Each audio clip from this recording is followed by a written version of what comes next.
So it's been a couple days since that beautiful trailer released. So how are you feeling about it now that you've had time to digest it? I've spent a lot of time collecting my thoughts and reading the developer blog, and there are a few things of interest I want to discuss. So let's start with this one. They ask, we have seen Red 13 and Kate Sis shown as playable characters, and the footage released also shows another character who looks like Vincent. Definitely Vincent. So will he be playable as well? Will the party expand further too? They go on to say that all original party members are present in Rebirth, and it's similar to how Red was only a guest character in Remake, we will have some guest characters that are the same in Rebirth. What has me intrigued here is that the way they say characters, plural. This means that both Vincent and Sid are guest characters and we won't get to play with them, or we'll get a fully playable Vincent but not Sid. But where they say characters, it's possible that there's more than one guest character. I wonder if we could get a couple new party members on the team, someone like Roche after he starts degrading and realizing what Shinra is actually doing to him, and maybe the rogue figure here at Rufus's inauguration, or possibly Zack at some point, which is the likely contender there. Do you think this is just a small mistranslation, or are we going to get new characters in part 3 that weren't in the original game? Another question I want to point out here is, viewers caught a glimpse of Alexander and Odin. Can we expect more returning summons for Final Fantasy VII Rebirth, and will any summons from Remake return? Here they say that summons will be fleshed out over and above the previous game with new side content based on a summon who was not in the original FF7. My question is, who do you guys think this could be? Because Final Fantasy VII is loosely tied to Final Fantasy X, I think it'd be really cool for them to add a Final Fantasy X summon here. Maybe someone like Velfor, Yojimbo, or even Anima. There are actually a few here I wouldn't mind seeing in Rebirth. What summon would you like to see them add? Here they ask, Gold Saucer is another iconic locale that players will be eager to visit. How have you approached redesigning this amusement park? Hamaguchi says that players are free to come and go to the Gold Saucer at any point after your first visit, and new mini-games will be added as the story progresses. What I question about this is, how will the story work? Will we be doing chapters again, or will we be free to traverse the world map or zones as we please and be able to fast travel there via Chocobo like the mini fast travel system that we had in Remake?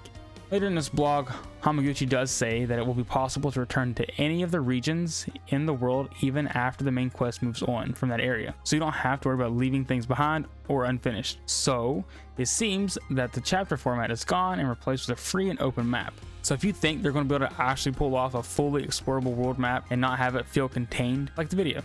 Then they ask, now you're several years into remaking iconic locations of Final Fantasy VII, and with Final Fantasy VII Remake being so successful, do you feel less pressure to match fan expectations when reimagining beloved areas and moments? Here, Hamaguchi discusses the locations and areas, but also talks about chocobos and how they're unique to each region. This makes me wonder if we'll be able to breed chocobos, or if we will just have to catch the different chocobos for each region and they can only be used in their specific regions. I hope that they are able to keep the chocobo breeding because it was so special to try to not only go for a gold chocobo, but to breed them for racing as well at the Gold Saucer. I'm sure they'll keep the breeding aspect, but utilize it in a different way that wasn't in the original FF7. Next, they ask, what was the concept behind the new trailer? Nomura says that every trailer has a specific purpose, and that this one was to give a bit of an overview of the remake project. So Tokyo Game Show happens on September 23rd, 13 JST. I believe that would be about midnight on Friday night, EST, Eastern Time. So be sure to look forward to that. But here, this event will be on the center stage with developers and other special guests, along with 2 playable demos. I think it's likely that we'll get another short trailer and see some of the gameplay from the demos here.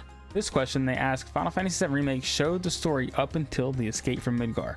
But what point does Final Fantasy VII Rebirth take us up to? Nomura here states that the order in which we explore the locations will not be the same as before, and that Wutai has been moved on to part 3 completely. Rebirth will take us all the way up to the Forgotten's capital, where the greatest fate of FF7 awaits. Thanks to Audrey on Twitter, she listed all the original locations in the order they are visited in the original game.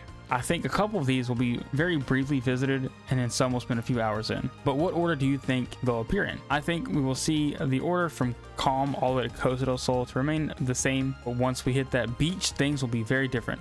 If Vincent and Sid are both guest characters, then it's likely we'll have to visit Nibelheim and Rocktown closer to the end of the game, the Forgotten Capital, because if not, that would be a huge amount of time to have them only be guest characters instead of actual party members. That would just be crazy. So what questions do you still have after reading this developer's blog and seeing the latest trailer? To stay up to date on all things FF7 Rebirth, be sure to subscribe so you don't miss out on any of my news or guides when this game does release. If you want a full trailer breakdown, check out this video. Thanks for watching. Peace.